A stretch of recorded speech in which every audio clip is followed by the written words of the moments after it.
الحمد لله وكفى وسلام على عباده الذين اصطفى أما بعد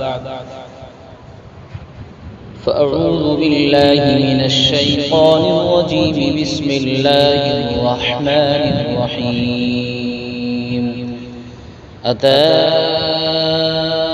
أمر الله فلا تستعجلوه سبحانه وتعالى عما يشركون ينزل الملائكة بالروح من أمره على من يشاء من عباده أن أنذروا أنه لا إله إلا أنا فاتقون خلق السماوات والأرض بالحق تعالى عما يشركون صدق الله العظيم. معزز حاضرین، یہ سورہ نحل کی ابتدائی 3 آیتیں ہیں اور سورہ نحل کی پس منظر میں تمہیدی کلمات اور کچھ ابتدائی باتیں میں نے کل کے درس میں کی تھی، جس کا ماحصل اور خلاصہ یہ ہے کہ سورہ نحل یہ مکے میں یہ سورت نازل ہوئی ہے اور اس سورت میں 128 آیتیں اور 16 رکوع ہیں، اور یہ سورت مکے کے کس دور میں نازل ہوئی؟ تو لکھتے ہیں مفسرین کہ اس دور میں نازل ہوئی ہے کہ مکے کا اخیر دور چل رہا تھا، یعنی یہ کہہ لیا جائے کہ مکے میں کل 86 آیتیں سورتیں نازل ہوئی ہیں اور یہ سورت 70ویں سورت ہے، تو اس کے بعد 16 سورتیں اور نازل ہوئی ہیں، جس سے اندازہ لگایا جا سکتا ہے کہ مکے کا اخیر دور تھا۔ کیسے حالات میں نازل ہوئی ہے کہ ایمان والے اور اہل اسلام کو مشرکین مکہ اور کفار کی جانب سے ایذاء اور تکلیفیں پہنچائی جا رہی تھی، ظلم و زیادتی کی انتہا ہو رہی تھی، اور وہ اپنے مال اور اپنی طاقت پر غرور کر رہے تھے مشرکین مکہ۔ تو ان حالات میں اللہ تبارک و تعالیٰ نے اس سورت کا نزول فرمایا، اور اس سورت میں بہت حکمت کے ساتھ ایسی نصیحت کی ان کو، اسی وجہ سے نصیحت و موعظت کا یہ اعلیٰ نمونہ بنی ہے۔ اس سورت کے شروع میں ایک شان نزول ذکر کیا گیا ہے، اور وہ شان نزول اس طور پر ذکر کیا گیا ہے کہ جب سورہ قمر کی ابتدائی آیت نازل ہوئی اقتربت الساعہ، تو جب کفاروں نے سنا تو کفار آپس میں یہ ذکر کرنے لگے کہ محمد تو یوں وعدہ کرتا ہے اور دعویٰ کرتا ہے کہ قیامت قریب ہے، تو بعض کفار آپس میں دوسرے سے کہنے لگے کہ جو اعمال ہم کر رہے ہیں ان کو چھوڑ دیتے ہیں اور ہم دیکھتے ہیں کیا ہوتا ہے۔ کچھ وقت گزرا، اللہ کی طرف سے کوئی عذاب نہیں آیا، تو پھر وہ کہتے ہیں کہ کہاں کوئی چیز ہم دیکھ رہے ہیں، اللہ کی طرف سے کوئی عذاب تو آیا نہیں ہے۔ تو طعنہ کرنے لگے نبی علیہ السلام کو۔ اللہ کے نبی علیہ السلام سے بات کہی گئی تو اللہ تبارک و تعالیٰ کی طرف سے کچھ اور آیتیں نازل ہوئی جو سورہ انبیاء کی شروع کی آیتیں اقترب للناس حسابهم۔ پھر وہ ذرا ڈرے اور گھبرانے لگے کہ واقعتاً کوئی قیامت قریب ہے، لگتا ہے قیامت آ جائے گی، لیکن پھر ایک طویل زمانہ گزرا، کوئی علامت اور کوئی ایسا عذاب ان کے اوپر نازل نہیں ہوا، تو پھر اعتراض کرنے لگے محمد اگر تمہارا رب سچا ہے اور تمہارا دین سچا ہے تو عذاب کیوں نہیں آتا ہے، کیا وجہ ہے؟ بار بار ہم سے وعدہ کیا جا رہا ہے، اور قیامت تو بہت دور کی بات ہے، کوئی علامت قیامت بھی ظاہر نہیں ہو رہی ہے۔ تو اس موقع پر اللہ تبارک و تعالیٰ نے اس سورت کو لے کر جبرائیل امین علیہ السلام کو بھیجا، اتی امر اللہ فلا تستعجلوا۔ جب آیت نازل ہوئی تو چونک پڑے اور یہ اپنی جگہ سے کھڑے ہو گئے، زمین پیروں تلے سے کھسک گئی، اور سوچا کہ واقعیتاً قیامت بالکل قریب ہے اللہ کے نبی علیہ السلام نے، اور اس آیت کو سن کر اور بھی بہت سارے اکثر لوگ پریشان ہو گئے، صحابہ کی جماعت بھی پریشان ہو گئی اور عجیب سی کیفیت ہونے لگی. تو اللہ کے نبی علیہ السلام نے اس آیت کا دوسرا جملہ پیش کیا، فَلَا تَسْتَعْجِلُوا، کہ جلدی مت بچاؤ، جلدی مت کرو. پھر ذرا تھوڑے سے شانت ہوئے اور تھوڑے سے جو ہے انہوں نے سکون کیا اور انہیں تھوڑی راحت کی سانس ملی. اسی موقع پر فَلَا تَسْتَعْجِلُوا کے بعد نبی علیہ السلام نے ایک حدیث مبارکہ پیش کری، انا والساعۃ کہاتین.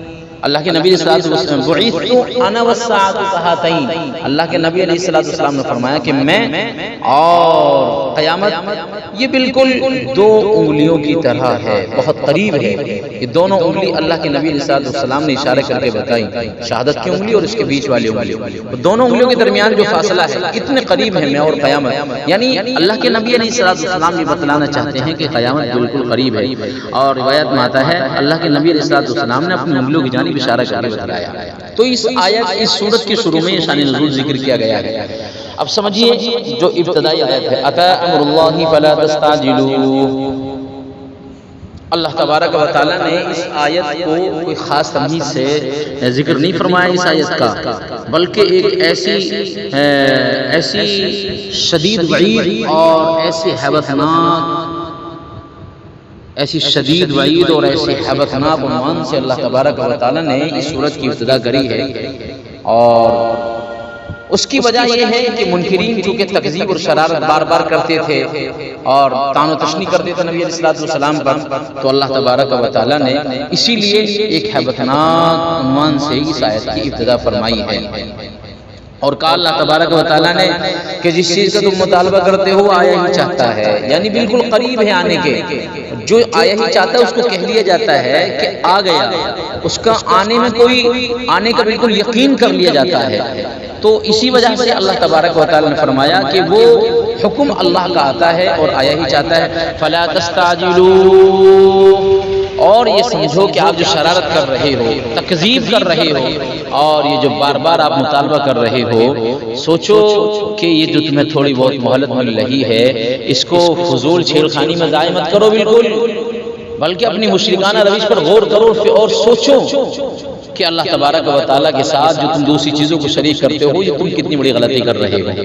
تو اللہ تبارک و تعالیٰ نے فرمایا سبحانہ و تعالی عما یشرکون، وہ یعنی اللہ کی ذات لوگوں کے شرک سے بالکل پاک اور برتر ہے، اعلیٰ اور پاک ہے. تو اللہ تبارک و تعالیٰ اس آیت میں توحید کا اس بات اور توحید کے ثبوت اور توحید کا اس بات پیش کرتے ہیں. اللہ تبارک و تعالیٰ اس میں توحید کے مضمون کا ذکر فرماتے ہیں اور بتاتے ہیں کہ اللہ کی ذات کے ساتھ آپ کسی کو شریک کیوں کرتے ہو.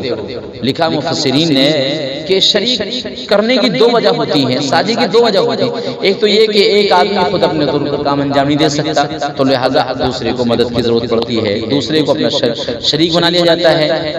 اور اس میں ایک دوسری وجہ یہ بھی ہے کہ دوسرا مدد کی ضرورت تو نہیں ہے لیکن دوسرا کو اتنا زبردست ہے، وہ مطالبہ کرتا ہے کہ مجھے شریک کرو اور پارٹنر بناؤ، تمہیں قوت ملے گی، طاقت ملے گی، کام اچھا چلے گا. تو دو وجہ ہیں، ان دونوں وجہ میں سے سنیے اللہ تبارک و تعالیٰ کی ذات بالکل اس سے پاک ہے کہ دونوں وجہوں میں سے کوئی وجہ نہیں ہے جو اللہ کے ساتھ کسی کو شریک کیا جائے. پہلی وجہ کہ اللہ تبارک و تعالیٰ از خود کام نہیں کر سکتے اور خود کام نہ کرنا ایک عیب ہے، اور اللہ تبارک و تعالیٰ تمام عیوب سے پاک ہے. تو لہذا یہ وجہ خالی، یہ وجہ ختم.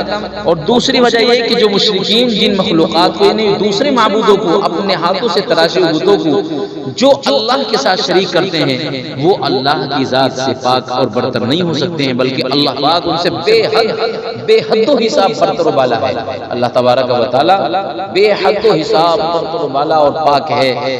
پھر کیا اس بات کا اور کسی ان باتوں کا امکان ہو ہی نہیں سکتا کہ اللہ تبارک و تعالیٰ کے ساتھ کسی کو شریک کر لیا جائے. تو اللہ نے توحید کا ثبوت پیش کیا.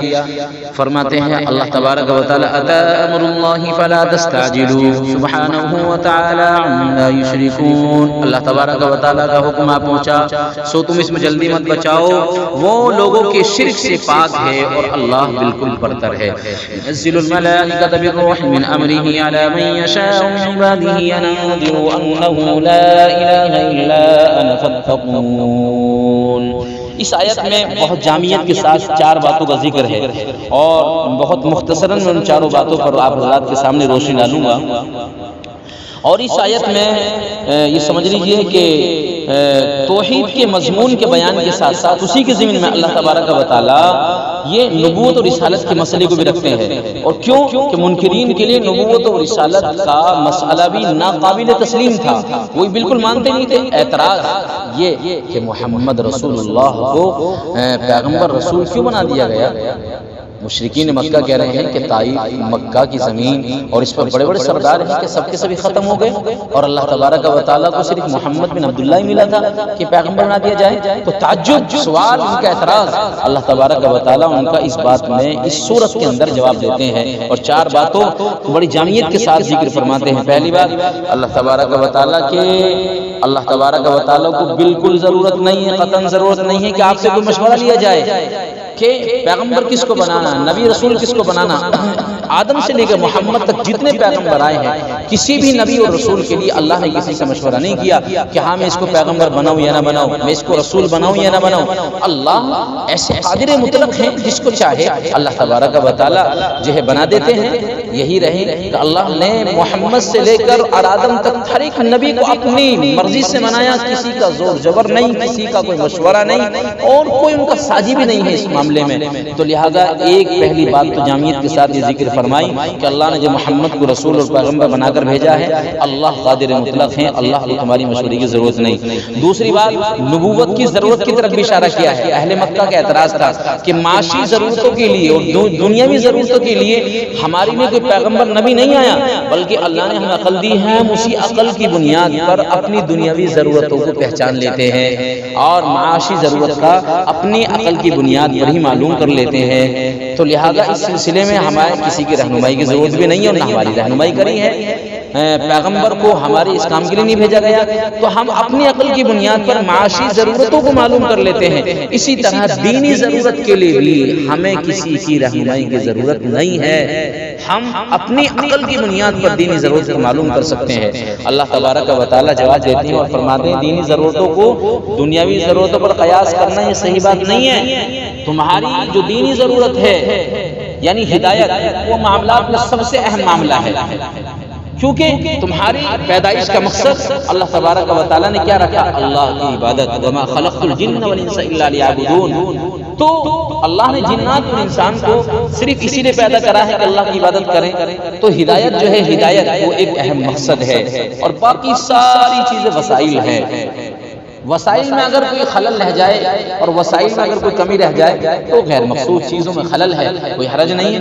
لیکن اگر بنیادی مقصد میں خلل پڑ جائے اور بنیادی مقصد میں خلل پڑ جائے اور بنیادی مقصد عبادت، اور اگر اس میں خلل پڑ جائے تو سمجھ لو کہ مقصد ہی فوت ہو جائے گا۔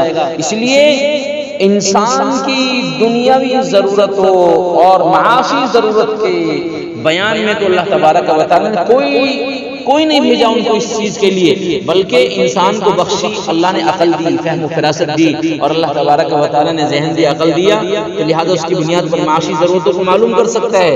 لیکن بنیادی مقصد ہدایت کے معاملے میں اللہ تبارک و تعالیٰ نے عقل کو ناکافی بتایا اور فرمایا کہ عقل کافی نہیں ہے، بلکہ بندوں کی دینی ضرورت کے لیے اللہ تبارک و تعالیٰ نے نبوت اور رسالت کا سلسلہ قائم فرمایا ہے، تاکہ زندگی کا جو مقصد ہے اس میں کوئی خلل نہ رہ جائے، کسی کو یہ کہنے کا موقع ہی نہ ملے کہ اللہ اور خدایا میری عقل نے میری رہنمائی نہیں کری تھی۔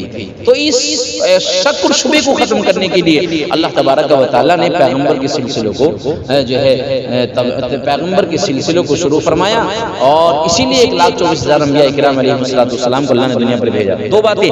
تیسری بات، اسی آیت میں توحید کا نقلی ثبوت پیش کیا جاتا ہے، توحید کا نقلی ثبوت پیش کیا جاتا ہے، اور وہ یہ ہے کہ بالکل آسانی سے سمجھیے کہ حضرت آدم علیہ السلام سے لے کر محمد علیہ السلام تک ہر ایک نبی نے ایک ہی دعوت دی ہے، سب کا مشترکہ نصب العین کیا تھا؟ مشن سب کا کیا تھا؟ کہ توحید کی دعوت دینا، اللہ کو ایک منوانا، اللہ کو ایک ہونے کی دعوت دینا۔ تو ہر ایک پیغمبر کی زبان پر ایک ہی دعوت، ایک ہی بات، ایک ہی مشن، ایک ہی نصب العین، تو اس سے تو اندازہ لگایا جا سکتا ہے۔ اور جبکہ آپس میں انبیاءوں کے درمیان ایک دوسرے کے حالات سے واقف نہیں، ایک دوسرے کی تعلیم سے واقف نہیں، بظاہر کوئی اطلاع نہیں ہے، تو اللہ تبارک و تعالیٰ فرماتے غور کرو، کم از کم 1,24,000 انبیاء علیہ السلام مختلف اوقات میں، مختلف خطوں میں، مختلف ملکوں میں اور مختلف اوقات میں اللہ تبارک و تعالیٰ نے پیغمبر کو بھیجا ہے۔ تو انسان کے لیے سمجھنے کے لیے یہی بات کافی ہے کہ اتنے سارے پیغمبر آئے ہوں، سب نے ایک ہی دعوت دی، توحید، اللہ کو ایک مانو، اللہ کو ایک سمجھو۔ تو لہٰذا اتنے سارے پیغمبروں کا ایک ساتھ پیغمبروں کا ایک ہی مشن پر دعوت دینا، یہ اس بات کے لیے کافی ہے کہ اللہ تبارک و تعالی نے جو ایمان لانے کے لیے کہا ہے، پیغمبروں کو جو مشن دیا تھا، لہٰذا اس پر ایمان لانے کے لیے اور نبی علیہ السلام کی بات کو ماننے کے لیے کفار مکہ، مشرکین مکہ کو یہی بات کافی ہے کہ ہر ایک نبی نے ایک دعوت دی ہے۔ چوتھی بات، اللہ تبارک و تعالیٰ کو جب معبود تسلیم کر لیا جائے گا اور اللہ کی عبادت کریں گے تو یقینی طور پر تقوی لازم ہو جائے گا۔ تقوی لازم آتا ہے، ضروری آ جاتا ہے۔ جب اللہ کو معبود مانتے ہیں، اللہ کو ایک مانتے ہیں، تو جب آدمی رضا الہی کے لیے کام کرتا ہے تو تقوی اس کی زندگی میں آ جاتا ہے۔ لہٰذا اللہ تبارک و تعالیٰ کی نافرمانی سے انسان بچتا ہے، اور جب اللہ کی نافرمانی سے بچے گا تو اللہ کو ایک مانے گا اور اللہ کی عبادت کرے گا، اور پھر اللہ کی عبادت کرنے کے ساتھ ساتھ پھر وہ دوسرے معبودوں کی پرستش نہیں کر سکتا ہے اور اللہ کے حکم کی خلاف ورزی نہیں کر سکتا ہے۔ اس آیت میں یہ 4 باتیں مفسرین نے ذکر فرمائی۔ ينزل الملائكة بالروح من أمره على من يشاء من عباده لينذروا أنه لا إله إلا أنا فاتقون۔ چاروں باتوں کا ثبوت، وہ فرشتوں کو وحی یعنی اپنا حکم دے کر اپنے بندوں میں سے جس پر چاہے نازل فرماتے ہیں، کوئی مشورے کی ضرورت نہیں ہے کہ اللہ تبارک و تعالیٰ فرماتے ہیں کہ یہ خبردار کر دو کہ میرے سوا یعنی اللہ کے سوا کوئی عبادت کے لائق نہیں ہے اور مجھ سے ڈرتے رہو۔ اس آیت میں چاروں باتوں کا ثبوت ملتا ہے۔ خلق السماوات والارض بالحق تعالی عما یشرکون، عقلی دلیل، اللہ نے آسمان اور زمین کی پیدائش کی، اللہ نے آسمان زمین کے نظام کو بنایا اور کتنا بہترین نظام بنایا، کتنا زبردست نظام بنایا۔ لہٰذا یہ نظام، اتنا زبردست نظام جس میں کفار مکہ بھی تسلیم کرتے تھے کہ عقل دنگ رہ جاتی ہے اور ہم سوچنے پر مجبور ہو جاتے ہیں، اور لہٰذا ہماری عقل حیران ہو جاتی ہے۔ اور یقینی بات بھی ہے، یہ اتنا بڑا نظام ہے جو اللہ تبارک و تعالیٰ نے بغیر کسی سازی کے، بغیر کسی کو شریک کیے ہوئے اللہ نے سارے نظام کو بنا دیا۔ تو اس میں عقلی دلیل ہے توحید کی کہ آپ اللہ کو ایک مان لو، یہ سب کچھ نظام اللہ تبارک و تعالیٰ کا بنایا ہوا ہے۔